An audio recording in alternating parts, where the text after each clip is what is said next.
एक बार की बात है, एक गांव में एक धनी व्यक्ति रहता था। उसके पास पैसे की कोई कमी नहीं थी, लेकिन वह बहुत ज़्यादा आलसी था। अपने सारे काम नौकरों से ही करवाता था और खुद सारे दिन सोता रहता था या अय्याशी करता था। वह धीरे धीरे बिल्कुल निकम्मा हो गया। उसे ऐसा लगता जैसे मैं सबका स्वामी हूँ, क्योंकि मेरे पास बहुत धन है, मैं तो कुछ भी खरीद सकता हूँ। यही सोचकर वह दिन रात सोता रहता था। लेकिन कहा जाता है कि बुरी सोच का बुरा नतीजा होता है। बस यही उस व्यक्ति के साथ हुआ। कुछ सालों बाद उसे ऐसा महसूस हुआ जैसे उसका शरीर पहले से काफ़ी कमज़ोर होता जा रहा है। उसे हाथ पैर हिलाने में भी तकलीफ होने लगी है। यह देखकर वह व्यक्ति बहुत परेशान हुआ। उसके पास बहुत पैसा था।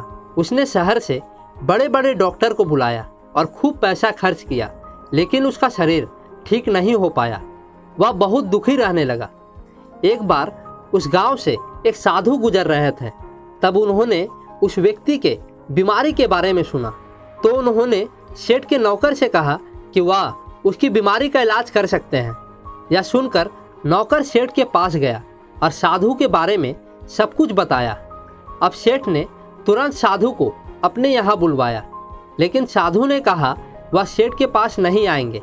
अगर सेठ को ठीक होना है तो वह स्वयं यहाँ चल कर आए। सेठ बहुत परेशान हो गया, क्योंकि वह असहाय था और चल फिर नहीं पाता था। लेकिन जब साधु आने को तैयार नहीं हुए तो हिम्मत करके बड़ी मुश्किल से साधु से मिलने पहुँचे, पर साधु वहाँ थे ही नहीं। सेठ दुखी मन से वापस आ गया। अब तो रोजाना का यही नियम हो गया था। साधु रोज उसे बुलाते, लेकिन जब सेठ आता तो कोई मिलता ही नहीं था। ऐसा करते करते 3 महीने गुजर गए। अब सेठ को लगने लगा जैसे वह ठीक होता जा रहा है। उसके हाथ पैर धीरे धीरे काम करने लगे हैं। अब सेठ की समझ में सारी बातें आ गई कि साधु रोज उसे क्यों नहीं मिलते थे। लगातार 3 महीने चलने से उसका शरीर काफ़ी ठीक हो गया था।